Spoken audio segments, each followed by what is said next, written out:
우리 이 시간에 같이 한번 기도했으면 좋겠습니다. 오늘은 선교사님들을 위해 기도했으면 좋겠습니다. 특별히 러시아와 우크라이나 그쪽 지역에서 사역하는 선교사님들을 위해 기도할 때 하나님 신변의 위협 속에서도 복음을 전한다는 사명 아래 복음을 전하고 계시는 우리 선교사님들을 불쌍히 여겨주시고 그 땅에 하루속히 샬롬이 찾아오게 하여 주옵소서. 우리 러시아와 우크라이나에서 사역하는 선교사님들을 위해 다 같이 기도하겠습니다.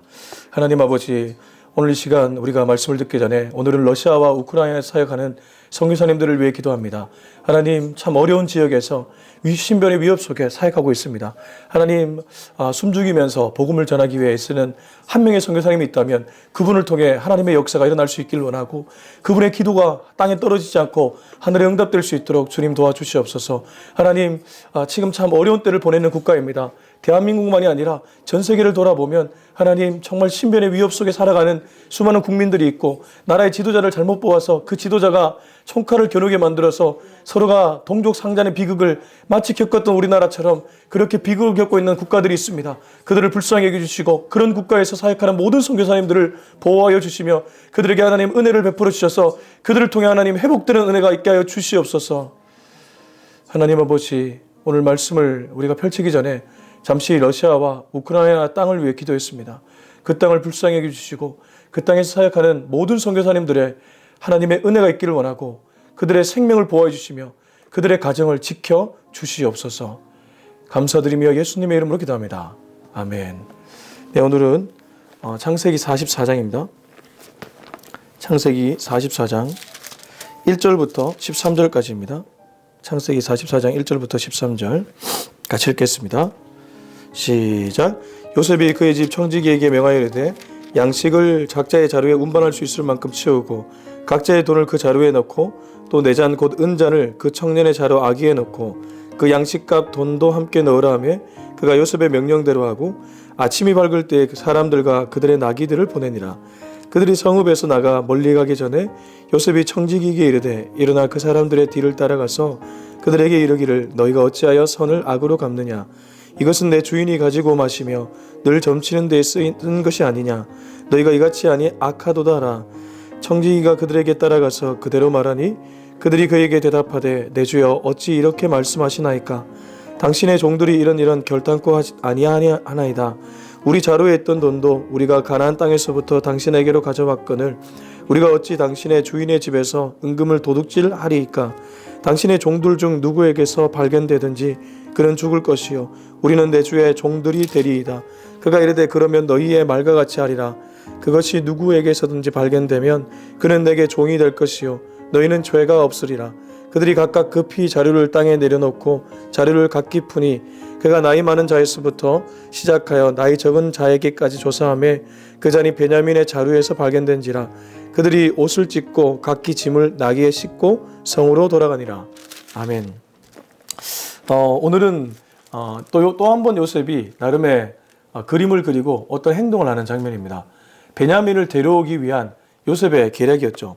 근데 제가 오늘 이 말씀을 좀 전하기 위해 주석이나 이런 좀 몇 가지 해설서를 보니까 이 요셉의 행동을 정당할 수는 없다고 하더라고요.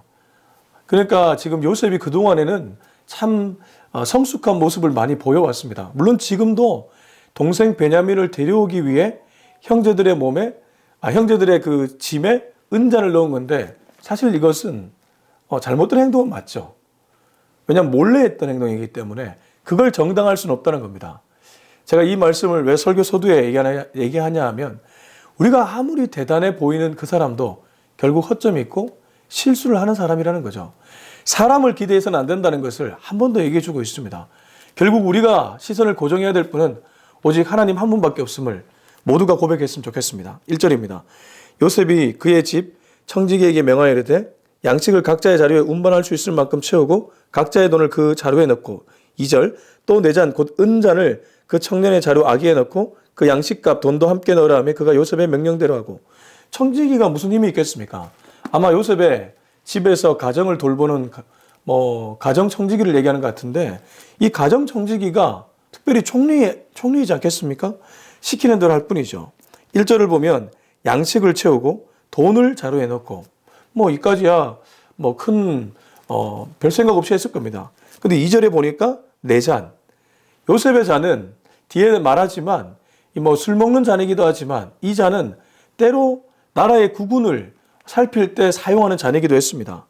그러한 잔이라면 무게감이 상당한데 그 잔을 베냐민, 여기 청년은 베냐민을 가리키는데 베냐민의 자루에 넣으라는 거예요. 그러니까 아마 청지기는 시키니까 어쩔 수 없지만 야 이거 깨림직한데? 이런 생각을 분명히 가졌을 겁니다. 우리가 직장생활 하다 보면 가끔 상사가 시키니까 어쩔 수 없이 하는 일이 있는데 가끔은 깨림직한 일도 있습니다. 저는 목회 생활을 하면서도 가끔 그럴 때가 있었습니다. 아주 가끔요. 지금 이 청지기 입장에서는 그랬을 것 같아요. 그가 요셉의 명령대로 했습니다. 3절 아침이 밝을 때에 사람들과 그들의 나귀들을 보내니라. 이제 동이 터오니까 요셉의 형제들과 그들의 나귀들을 이제 보내주면서 너희 갈 길을 가라고 했겠죠. 요셉의 형제들이 여기 왔던 이유는 무엇입니까? 아버지가 보내서입니다. 그리고 시몬을 찾기 위해서입니다. 무엇 때문에요? 시몬이 볼모로 붙잡혔고 양식 구하러 왔다가 도리어 자신들의 생명에 위협을 받기 때문이었죠. 그러나 다시 와서는 이제 요셉에게 환대를 받았고 이제 우리가 돌아가면 아버지와 함께 양식을 먹으면서 가뭄을 이겨낼 수 있겠구나. 그들은 아주 가벼운 발걸음으로 이날 길을 떠났을 겁니다. 그러지 않겠습니까? 아주 가벼운 발걸음으로 모든 문제를 해결하고 그러나 인생을 살다 보면 꼭 이런 일이 있어요. 아무리 이 문제가 해결된 것 같아도 끝에 뭔가 실마리가 뭔가 풀리지 않는 그런 문제들이 있다는 거죠. 4절입니다. 그들이 성읍에서 나가 멀리 가기 전에 요셉이 청지기에게 이르되 일어나 그 사람들의 뒤를 따라가서 그들에게 이르기를 너희가 어찌하여 선을 악으로 갚느냐. 자, 요셉의 계략이죠. 그들은 선을 악으로 갚지 않았습니다. 그런데 요셉이 선을 악으로 갚도록 그런 상황을 만들었죠. 은전을 넣음으로써. 그래서 요셉이 뒤를 따라가라고 하는데 혹시 창세기에서 이 장면 떠오르십니까? 라헬이 남편과 함께 아버지 라반 밑에서 나왔을 때에 아버지가 추격해 옵니다. 드라빔 사건 아시죠? 마치 그것처럼 뒤에서 추격해 옵니다. 이 드라빔 사건과 매우 닮아 있습니다. 5절입니다. 이것은 내 주인이 가지고 마시며 늘 점치는 데 쓰는 것이 아니냐. 너희가 이같이 하니 악하도다라. 요셉이 청지기에 하는 말인데 내 주인이 가지고 마시며 늘 점치는 데 그렇지 않습니까? 애굽의 국무총리니까 국군을 좌지우지하는데 이런 잔을 사용했던 것 같아요. 이같이 하니 악하도다. 근데 제가 이거 우스갯소리로 제가 그 통독반 저희 소그룹 모임에 보면 국회에서 근무하는 공무원이 있거든요.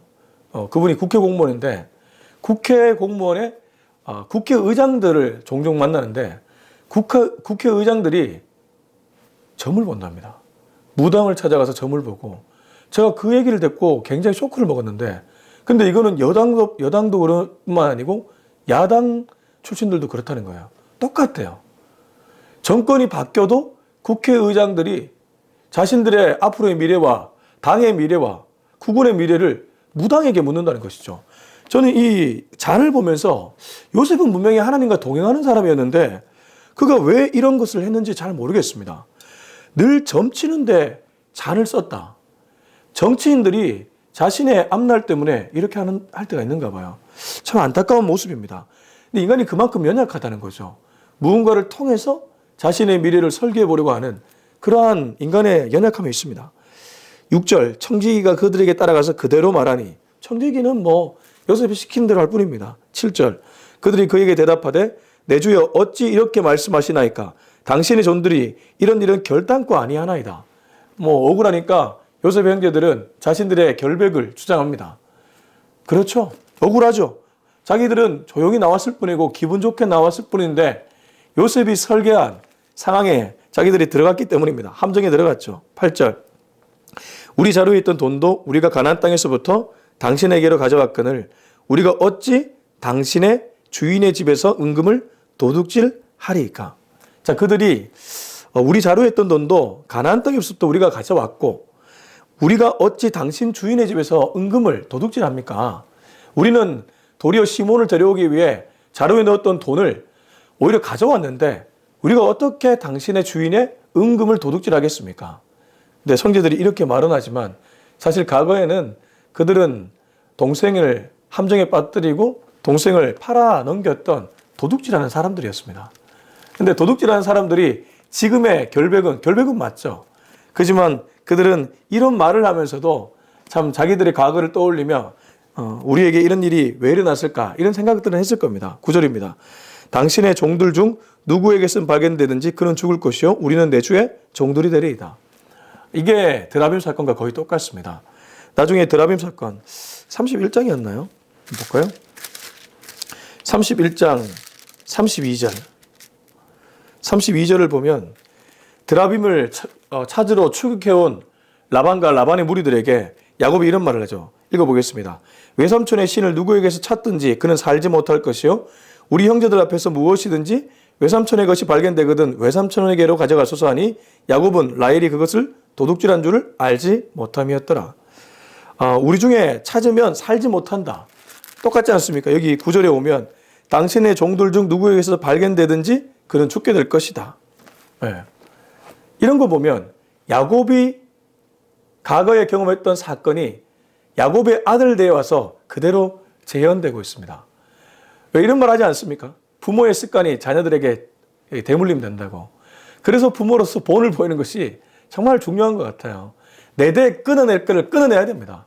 과감하게 부모로부터 물려왔던 것 중에 부정적인 것들을 끊어내야 된다는 것이죠. 지금 요셉의 형들이죠. 이 형들은 아버지가 드라빔 사건 때 경험했던 것을 그대로 따라 경험하고 있습니다. 그때 드라빔이 무엇이었습니까? 가정 신주 단지였습니다. 가정신이었죠. 드라빔을 통해 라반은 자신의 어떠한 재산을 증식시키기 위해 드라빔 놓고 기도하고 그랬을 겁니다.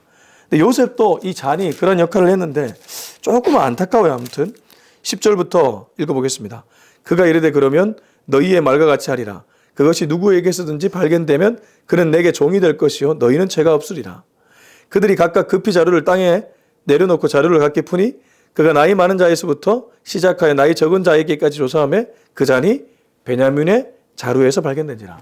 안타깝게도 베냐민의 자루에서 발견됩니다. 앞서 라헬과 야곱 드라빔 사건은 라헬이 생리를 핑계로 자기 안장에 밑에 넣었다가 발견되지 않았죠. 근데 여기서는 발견됩니다. 요셉의 큰 그림이었기 때문이죠. 마지막 13절 읽어보겠습니다. 그들이 옷을 찢고 각기 짐을 나귀에 싣고 성으로 돌아가니라. 이게 요셉의 형제들이 변화된 모습입니다. 한 번 더 읽어보겠습니다. 그들이 옷을 찢고 각기 짐을 나귀에 싣고 성으로 돌아가니라. 이 성은 야곱이 있던 성을 얘기하는 것이 아니고 요셉이 거주하는 성을 가리킵니다. 그러면 이들은 베냐민이 죽을 위기에 처하니까 어떻게 했다는 뜻이죠? 베냐민을 보호하기 위해 옷을 찢고 자기들의 목숨을 건지기 위해 야곱에게 간 것이 아니라 베냐민의 목숨을 건지기 위해 다시 성으로 돌아갔다는 거죠. 거기를 가면 자기들이 죽을 수도 있는 자리였습니다. 도망가지 않고 정정당당하게 자기들이 말했던 대로 이제는 그 값을 치르려고 하고 있습니다. 그렇습니다. 신앙은 값을 치르는 일입니다. 신앙생활하면서 값을 치르지 않는다는 것은 거꾸로 말해 십자가의 은혜를 가볍게 여긴다는 것입니다. 우리가 예수님의 십자가로 말미암아 제사함을 받고 구원을 받았습니다. 근데 그것이 은혜가 너무 크기 때문에 우리는 거저받은 은혜라고 표현하긴 하지만 그 거저받은 은혜를 그냥 값싸게 치부하고 있다면 그건 제대로 신앙생활하는 사람이 아닐 것입니다. 여기 지금 요셉의 형제들은 드디어 변화된 모습을 보여주고 있습니다. 예전 같으면 베냐민만 보내고 주랭랑을 쳤을지도 모릅니다. 정정당당한 모습이 아니라 값을 치르는 인생이 아니라 자기 목숨을 건지는 실리주의자, 이기적인 모습을 보였을 겁니다. 그래서 요셉 스토리를 보면서 우리가 배워야 될 어떠한 키워드가 하나 있다면 대속입니다. 요셉이 형제들을 위해 자기 인생을 바치는 것처럼 형제들도 시몬과 베냐민을 위해 이제 조금씩 대속의 자리에 나가고 있습니다. 여러분, 대속은 우리 기독교인이 보일 수 있는 가장 높은 가치입니다. 누군가를 위해 죽어줄 수 있다는 것, 내 아내를 위해, 내 남편을 위해, 내 자녀를 위해 죽어줄 수 있다는 것, 저 같으면 이제 교회를 위해 죽는 것이죠. 그렇게 죽을 때 하나님이 저는 역사할 거라고 믿습니다. 그렇게 대속하면 하나님은 반드시 죽음에서 다시 살려주십니다. 살려주실 때 나만 살리는 것이 아니라 주변에 있는 모든 무리들을 함께 살려주신다는 것이죠. 이 은혜를 우리 인생 가운데 꼭 누릴 수 있는 우리 모두가 될 수 있길 예수님의 이름으로 축원합니다. 우리 시간에 같이 한번 기도했으면 좋겠습니다. 우리 같이 한번 기도할 때 우리 하나님께 이렇게 한번 기도했으면 좋겠습니다. 주님, 나도 모르는 사이에 자꾸 실리를 추구하는 인생으로 갈 때가 있습니다. 하나님 참 나에게 큰 은혜를 베풀어 주셨는데 그 은혜를 바라보기보다는 자꾸 나를 바라보다가 실리주의자, 이기적인 내 모습으로 그렇게 전락할 때가 있습니다. 주님, 그러한 인생 되지 않도록 도와주시고 오직 하나님을 바라보며 나도 값을 치는 인생 되게 하여 주시옵소서. 우리 다 같이 통성으로 기도하고 우리 다 같이 한번 기도하겠습니다. 하나님 아버지, 이 시간에 하나님께 나아갑니다. 하나님, 정말 주님 앞에서 값을 치르는 인생 될 수 있기를 원합니다. 주님의 대속의 은혜를 우리가 먼저 경험했다면 그 대속의 은혜를 우리도 살아낼 수 있기를 원합니다. 요셉의 형제들이 변화된 모습을 지금 보여주고 있습니다. 하나님, 이전에 요셉의 형제들 같으면 절대 이렇게 옷을 찢고 돌아가는 모습을 보여주지 못했을 것입니다. 그러나 그들은 이제 변화되었기 때문에 옷을 찢고 변화된 모습으로 돌아가고 있습니다. 그 돌아가는 현장은 자신의 동생을 살리는 현장이었습니다. 자기들이 가서 그 동생을 살리기 위해 대속의 모습을 보여주는 것처럼 우리들도 우리 자신을 위해서가 아니라 누군가를 위해서, 아니 공동체를 위해서 내가 그렇게 값을 치는 인생 될 수 있기를 원하오니 주여 나를 대속의 자리로 이끌어 주시옵소서. 그렇게 내가 죽으면 공동체가 살고 형제가 살고 자매가 살고 가족이 살 줄로 믿습니다. 주님, 이 은혜로 우리가 살아갈 수 있도록 도와주시옵소서. 이제는 우리 주 예수 그리스도의 은혜와 하나님의 다음없는 사랑과 성령의 위로교통 충만 기름 부으심의 역사가 오늘 이 메시지를 통해 값싼 은혜를 받은 사람으로 살아가지 않고 정말 대속의 자리로 나아가 나와 나의 가족과 내가 속한 공동체를 살려나가기로 다짐하는 우리 모두의 머리 위에 지금부터 영원토록 함께하기를 간절히 축원하옵나이다. 아멘.